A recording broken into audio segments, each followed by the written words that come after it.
if it weren't for the new products that we have, Venus Control Suite, Camino, and even Data Studio, because that was kind of is allowing us to do some things data-wise that we haven't been able to in the past. I don't know what I would have done. Hello and welcome to the Daktronics Experience Podcast. I'm Justin Oxner here with Matt Anderson. Today we're joined by Chris DeRuyscher, Senior Director of Ballpark Entertainment, and Colin Drake, Graphics Coordinator, both for the Texas Rangers.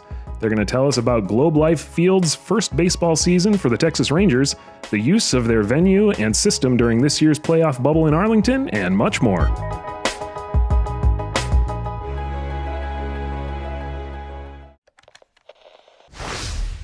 We're here today with Chris and Colin from the Texas Rangers. Chris, how you doing? Good. How are you? I'm doing fantastic. Colin, how are you doing? Doing great today. All right. And Matt Anderson's here with me. Matt, always got to ask, how are you doing? I'm doing really good over here, Justin, 6 feet apart from you. Got to stay safe. Yep. Can we start with Chris? Maybe give us a little background of yourself and your history, maybe working with Daktronics?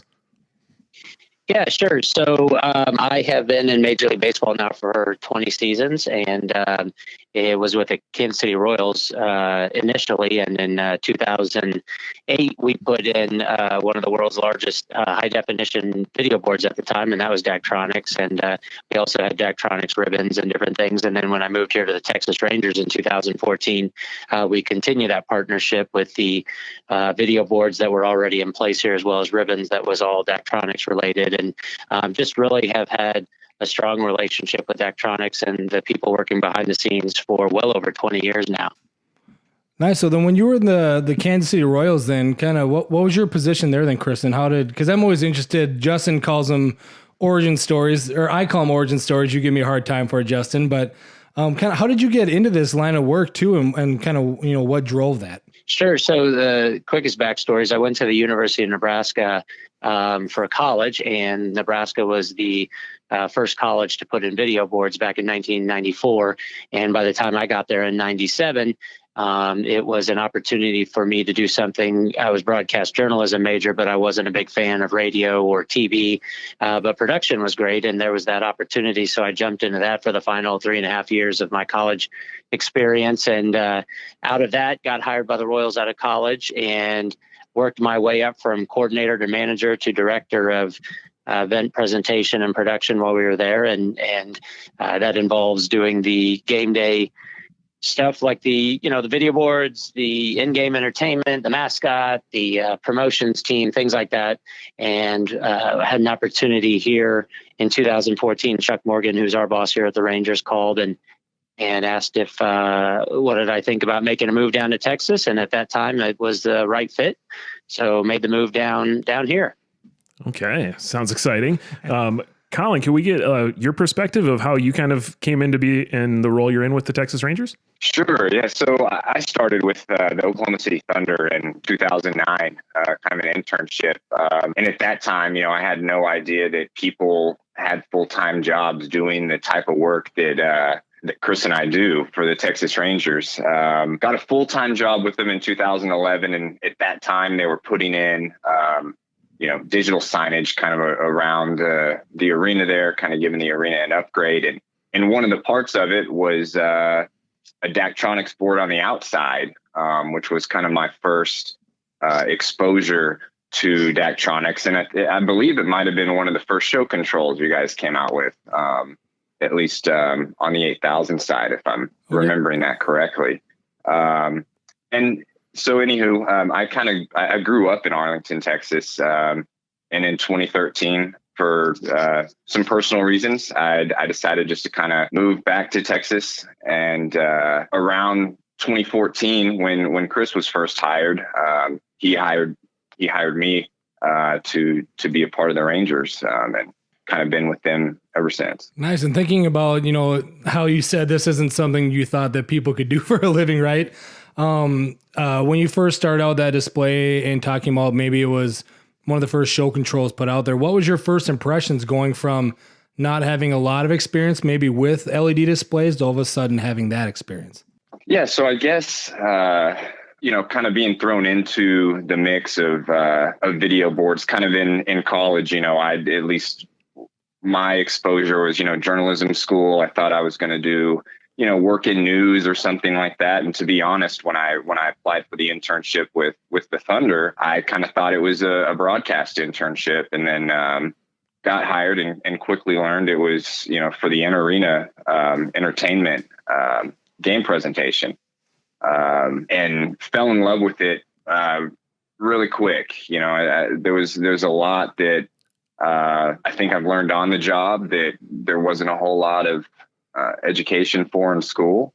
And I don't know if that answers your question exactly, but. Yeah, I think it does. I think it's always kind of interesting to hear people's first experience of learning what's going on with LED technology and how they can work with it. So it's just interesting to hear that side of things every once in a while.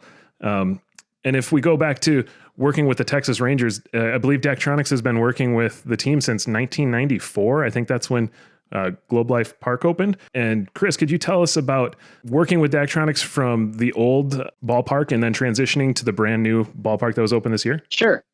Yeah, if I'm not mistaken, that partnership had been going on since '94, and it had been in different phases.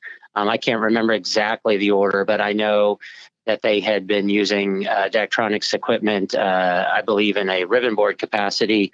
And then in 2010, if I'm not mistaken, I believe they updated the video boards to Daktronics video boards and even added some LED ribbon during that time. But as far as I know, Chuck Morgan, our boss, has always spoke, very highly of Daktronics, and he's had a great relationship with those guys forever as well. And I know that when they did the big upgrade in 2010, that it was something to behold, and it was something the fans here hadn't seen, and really kind of took the whole ballpark entertainment here to a whole nother level. Yeah, and I think back, it's as customers have gone, I would say a repeat customer of ours, Justin, but with it being so many times over, right? I mean, even the one that you mentioned, and then now this year, kind of, what are some of the main reasons that you guys have stuck with Daktronics throughout the entirety?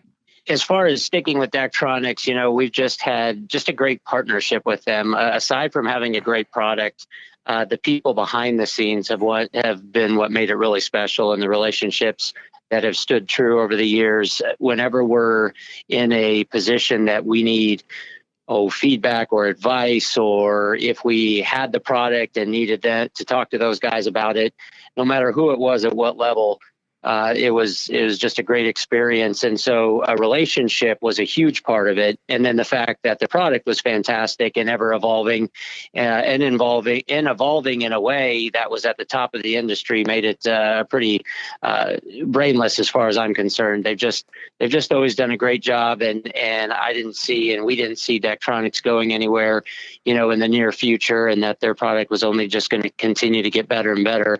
And we've definitely seen that improvement from the 2010 updates that they made until we opened here Globe Life Field in 2020. Colin and I, we can't go, the length of a conversation when we're talking to somebody outside the Rangers and not mention the greatness of some of the new product and how it's made our life a whole lot easier, especially with this crazy unknown world that's been 2020 and all the different things that have been thrown at us. Yeah, and I definitely want to dive into that a little bit more. But first, I got to thank Chris, too, if you're coming from, say the Royals into this, who is also a Daktronics customer, right? Does that kind of help when you've, I guess, gone from one system to the next, the familiarity of the system? Oh, definitely. Yeah. That absolutely played a major part in it, because before Kansas City, there was no Daktronics product up in Nebraska when I was going to school. So my first experience with it was in Kansas City. And yeah, absolutely. Learning the product there and then learning about some of its capabilities. And when Show Control came out, probably towards, I won't say it was the end of my time there, but we did not have Show Control in Kansas City. So I wasn't, it was kind of a new thing when I got to Texas. But once I got there, because of what I learned in the past, it wasn't a huge, learning curve. And it's just been great ever since. So opening a new venue, what were some of your goals with the overall system and what you were looking to do with it? So we really wanted to be kind of next level with things. We had seen so much great work out there in the industry in numerous different sports, and we really wanted a system that could push the envelope, whether it was in the 3D world or different looks you could have on the board, on all the boards, the main video board and the ribbon boards. And we just felt at the time that Daktronics was the best avenue to help us accomplish those goals. And this year in 2020, with everything being as crazy as it was, we were thrown all kinds of challenges. And, with the new show control system and the new Camino product and the layout of our boards we feel like we accomplished a ton of what we wanted to do. Now, the fun part is hopefully getting fans back in here at some point so that they can see a lot of this work. And they were able to see a little bit of it during the playoffs. But our goals were just really to provide a lot of wow factor and to show fans things they just hadn't seen in other venues. And I'm thinking you talked again, saying this year is unique is definitely true. Yeah. Maybe we can go to Colin for this one. When you think about getting ready for the first event that you guys had there at the new stadium, what was it like trying to get ready for something that was so different? I think with that, it's a little strange because I kind of approached it like there still were fans, it was still all of the duties that I would normally have, whether there were fans or not. So it was kind of just trying to go into it like the place was going to be full and they were going to see what we've done new to open the place.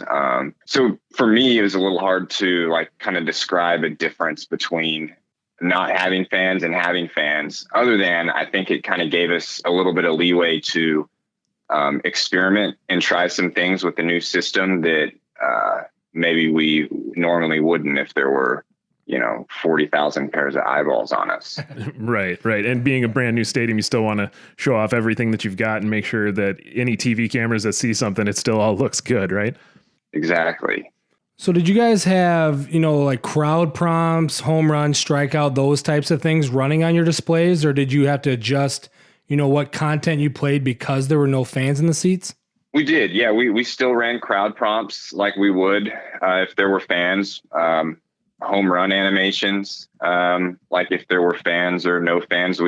I think we kind of tried to treat it like there were fans. But from like other content perspective, there were no, kiss cams or any of that other kind of fan oriented content or, because there weren't any fans to do it with. Right. So I think it impacted our show by kind of turning more to, player centric content, just player videos.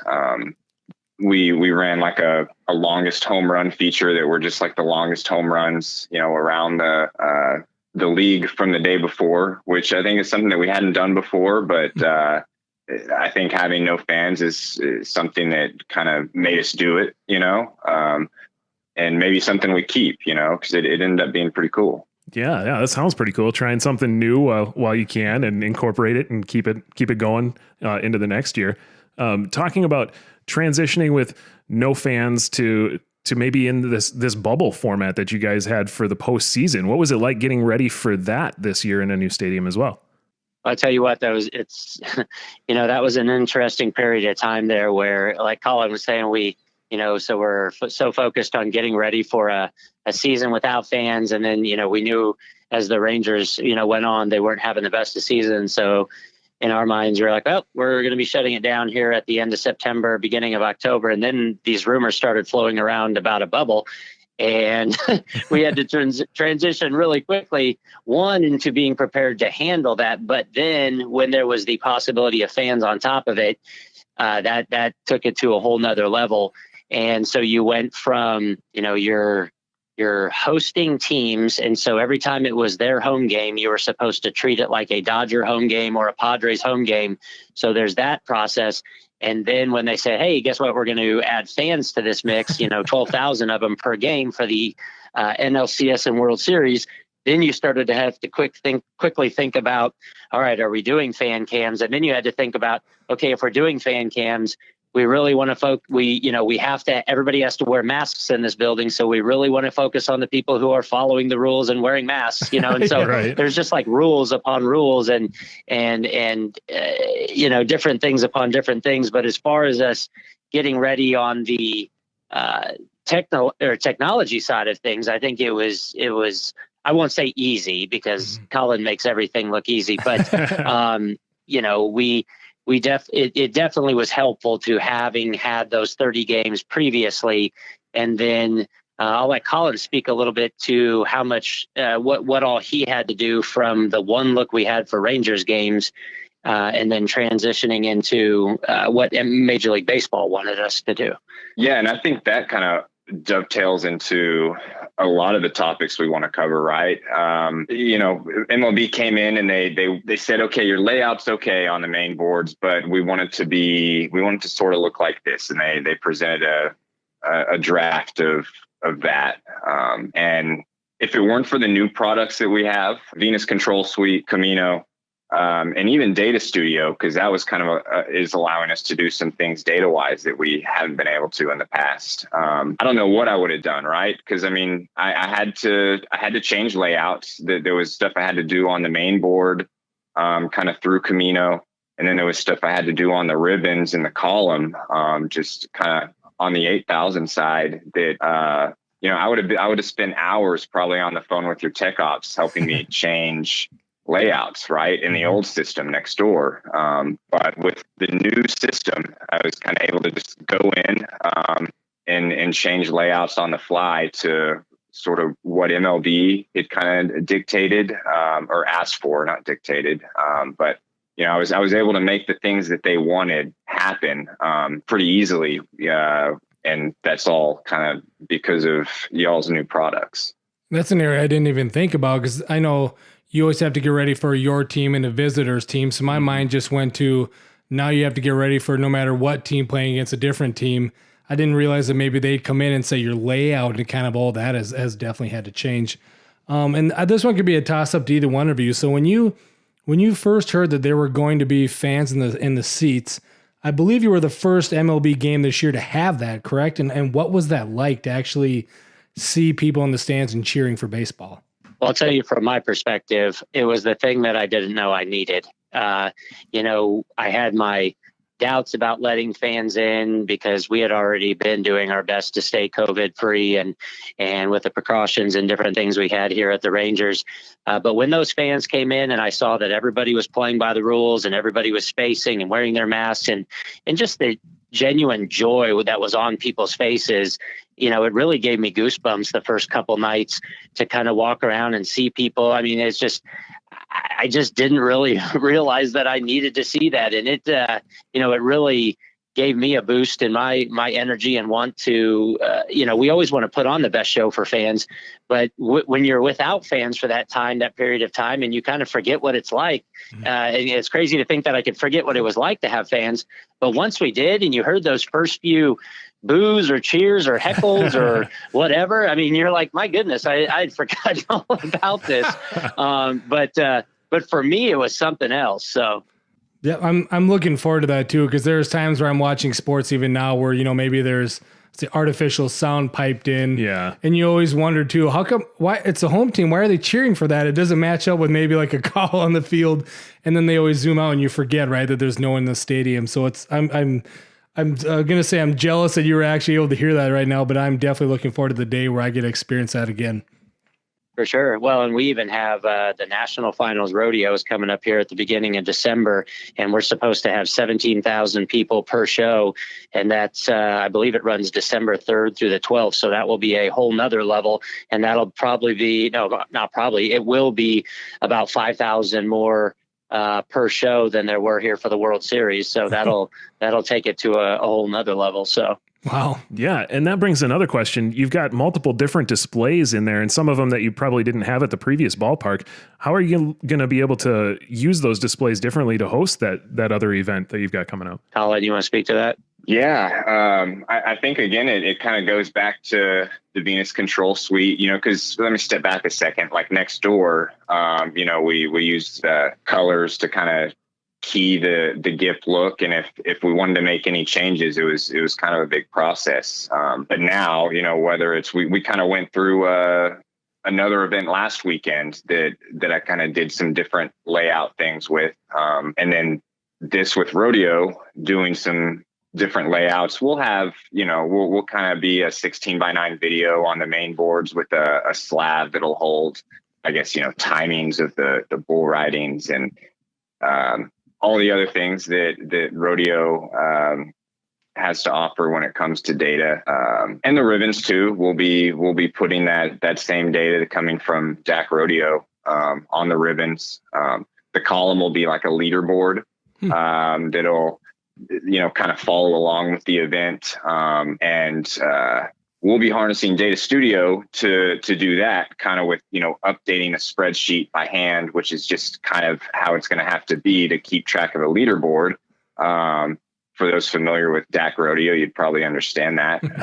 But so, we'll update a spreadsheet and kind of push it through Data Studio to kind of keep a live living leaderboard on the column. And when I say the column, we have a center field board that's in a vertical fashion, and those are actually mods that we took from next door, from our newest board, which was a left field main board at the time, and they've been kind of reconfigured over here at the new place. Oh, interesting. So, definitely it's a good question, Justin, of, getting ready for a rodeo and using all those displays is probably a little different than Major League Baseball games and hosting the World Series and everything. So they're kind of thinking of, you talked about the different displays you have there. I believe your stadium is the only one, or one of the only ones that have an LED backstop display for Major League Baseball. Is that something that was maybe getting more attention now, because we've talked about not as many people on the stands, and knowing that the camera is going to be getting that a lot? Did you guys, I wouldn't say you felt added pressure by that being, more of a focus, but what was it like using that backstop display during all this?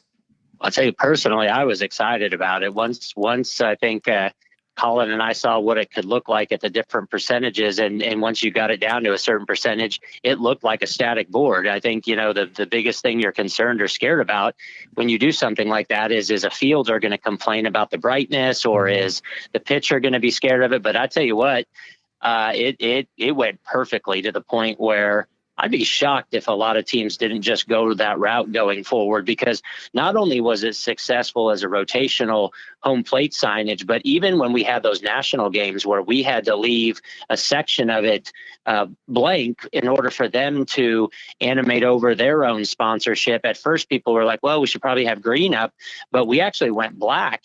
And it ended up working perfectly. And I know Major League Baseball was very excited about it the night that we did it, and for the first time. And I think Colin and I were pumped that it went over as well as it did. And we were especially pumped for Daktronics, because if I'm a team out there in the future, I don't know why you don't do it. And I'll let Colin speak to the ease of once you have your layout set, but some of the things, you get asked to do on the fly, could be done really easily. I know Colin has a good story about that. Yeah, it's funny that you bring that up, Chris. There's a really good story. I think I know exactly what you're talking about. Sponsorship had called Chris up. This was one of the first games of the season, first or second inning, saying, hey, can you guys move the two zones with the sponsor ads over with the Globe Life Field logo as well? And, this is something that the Venus Control Suite made really easy. We did it live, so to say. I just jumped in there and kind of adjusted the layout of that home plate ribbon. One of those things that you can't really tell until you actually see it on TV with a camera, depending on where the camera angle is. We'd kind of just guessed to get going.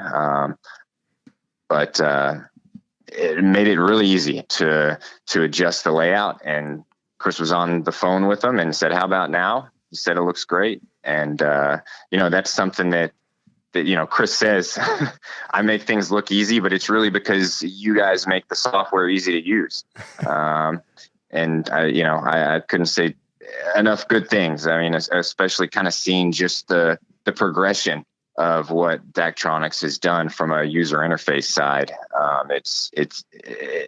It's become night and day. And I don't mean that in a bad way. I just mean always seeing improvements is something that I think, going back to what we were talking about with making the decision to go with Daktronics for the new stadium, that's one of the reasons, right? It's just we felt like it is an easy decision.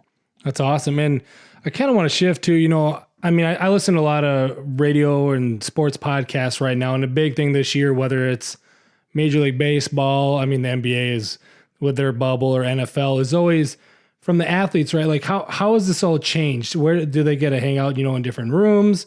What is their routine kind of changed because of all this? And I'm kind of curious from the control room perspective of you guys, how has all this been different as to like, how do you approach work and get in, on like an average day in the work you do? Yeah. So obviously with, COVID being what it is, and the scares and concerns that are out there with that, and then, returning to work, it definitely was a different transition. That's for sure. But I will tell you, the Texas Rangers put in some great guidelines and different things that we needed to do, and then Major League Baseball added on top of that. And it's been a good but different experience, and we all had to do our part, as everybody should be right now. I feel like we were able to be successful, and we were able to get a season in, get playoffs in, and do some of the other things. Other things we did were high school graduations, which had live people in front of it. And we were able to do all those things because everybody played their part, and there really was no infighting. We didn't have people arguing and complaining over having to wear masks and different things. We just knew that that's what we needed to do in order to, put on games and put on events so people could get paid and kind of, move the economy and do different things. And once we started going in the control room, we all knew that we needed to wear a mask. We needed to socially distance. The people that were freelancing with us, they understood that if they wanted to work for the Texas Rangers and help us out, that they were going to have to be, good, whatever the word is. They had to, take care of themselves at home, and so that they could come in and be free and clear to work and, wear their masks as well. And we would set up, workstations and different things in ways that people were able to stay reasonably distant, and it just worked out, and it's the buy-in though is the huge thing. And once we were able to get everybody to buy in and be a team player on it, then things worked out. It's just proven to me that if everybody, plays their part, that we can do this COVID or not. Yeah, that's good to hear. And from a control perspective, Colin, did that change your daily routine at all, or was it kind of just a regular, I follow this little bit of protocol here and it's game on? Yeah, I think from a control perspective, just really the only thing that changed was wearing a mask in the control room, and kind of going on with a regular work life that way. From a display perspective, there was some messaging that we kind of had to include in pregame loops for MLB that, had to do with wearing a mask and wash your hands, all those important things to, kind of help move everything forward as far as getting out of COVID. You mentioned a lot of different things here about show control that's helped out in Venus Control Suite. Is there any kind of particular feature that maybe stands out that helped with all the different things that were thrown at you this year? I think one of the biggest ones is that helped me do my job this year are just all the improvements to show control. I can't say enough about Venus Control Suite, Data Studio. It's hard to just pick one, and Camino too. Everything had such a huge role, and still has a huge role in what we're doing at the new park. That it's hard to really pinpoint one thing that made it easier, because I think it all did. Yeah, it's good to hear that some of those features are coming through and being beneficial for you guys while you're trying to do your job and put on a good show for the TV cameras and for the audience that was in attendance and for these other events that you have coming up. During this year, did you learn anything through the system or working with it that kind of sparked new ideas that you want to implement at either the upcoming events or even next baseball season? Yes, I think I did learn a lot just kind of through this year. Sort of a trial year, right? To see what worked, what didn't work, what we can do better.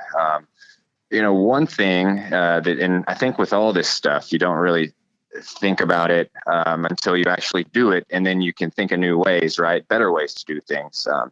One example of that would be just some content that we show on that column that has to do with the current batter. If they haven't had any at-bats, we'll show kind of some season stats. But then as the game goes on, when they have at-bats, then we switch to a VMPF that shows what they've done for the game, right?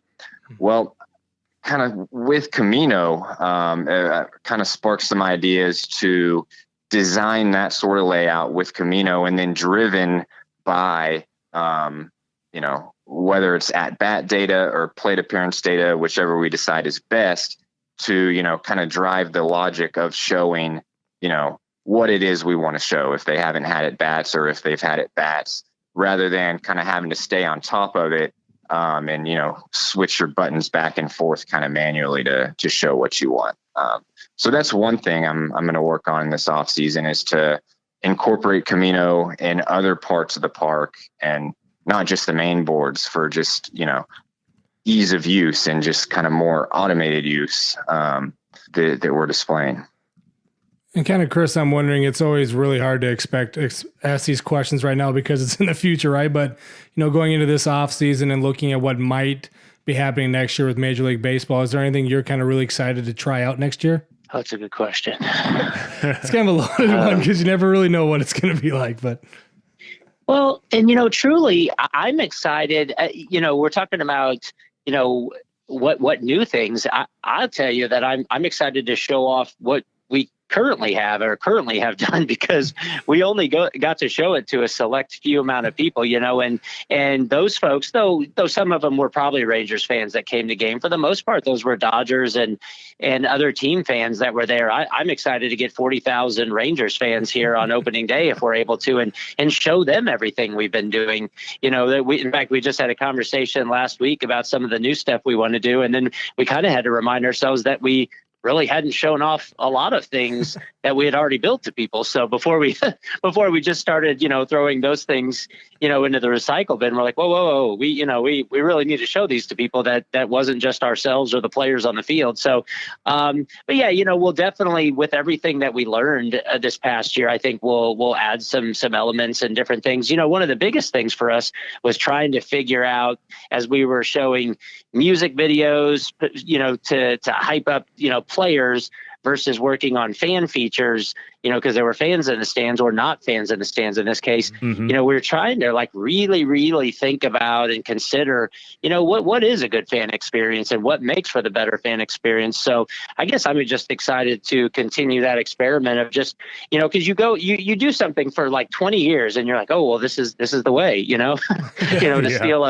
steal a Mandalorian line there. But, but then you start to go, well, maybe it should be tweaked like this or that, so it's been a really good time as far as, just kind of rethinking or just checking yourself and making sure the way you've been going about something really is the right way to do something. So I'm excited in that regard, that I think, it's going to lead to a much better overall fan experience because of some of the things that we've gone through and some of the things that we've been able to think through a little more clearly.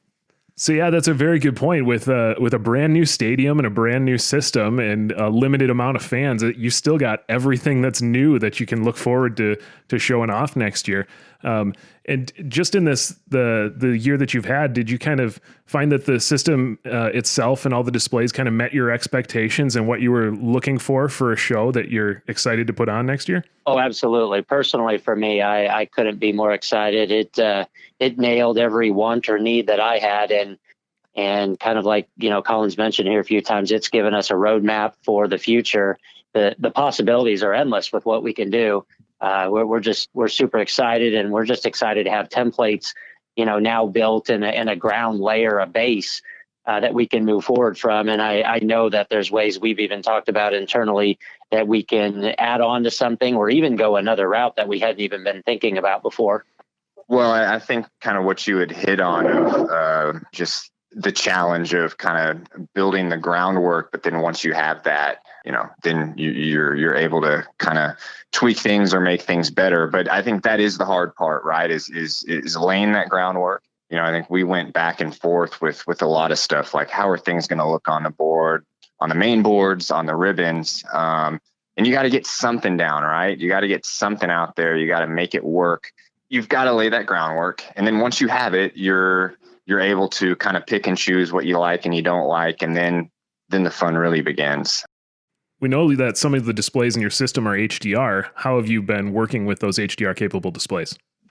HDR, has been a huge thing for us, kind of going back and forth with what works and what doesn't work as far as, standard definition content, which we still get a lot of when it comes from, outside sources. They're certainly not going to be producing in HDR. But what I would like to say about that is that I think it's still a learning process for everybody. And where you guys have been really good is, Michael Cruz, for one, always, kind of trying to educate us on what could work and what wouldn't work based on, the technical kind of specifications. But there's still some more things that you guys are wanting to do on your end, on the backside, to make HDR kind of easier for a user to get out to the board and look the way that you want it to do. And maybe this isn't related to anything, but I didn't really think about color spaces until we went HDR.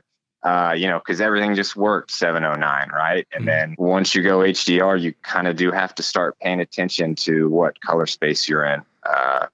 And so that has kind of been a big challenge for us. But, something I think we're finally starting to grasp. Because I think HDR is it's a buzz term, right? A lot of people say they can have it, but it's a lot more than just having the display capable of doing it, right? Like you're saying, there's so many other factors that it's from beginning to end. Exactly. And if your content isn't right, then it's not going to look right on the board. And are you currently using HDR on the main video board, or what displays are you using it on? Yeah. So, our true HDR content, right, is our cameras, and it looks perfect. I think where we've come across challenges is producing graphics in the right color space, and there's a whole kind of list of just different challenges that we're going through to learn how and make that work on an HDR board. But they're all HDR except for the main column, given that the old mods that we took from next door. And yeah, so what's interesting though is that content. And this is something to, very positive to speak towards just the SDR to HDR conversions that are happening. Content looks very similar, if not exact, on the column is SDR, and then on the main boards is HDR. Right. And Chris and Colin, I want to take the time to just thank you for coming on and sharing your insight and your experiences through this interesting first season at Globe Life Field. No problem. Glad to do it. Yeah, thanks for having us. Yep. Thanks, guys. Thank you for listening to this episode of the Daktronics Experience Podcast. Please subscribe at your favorite place to listen to podcasts to keep up with our latest episodes.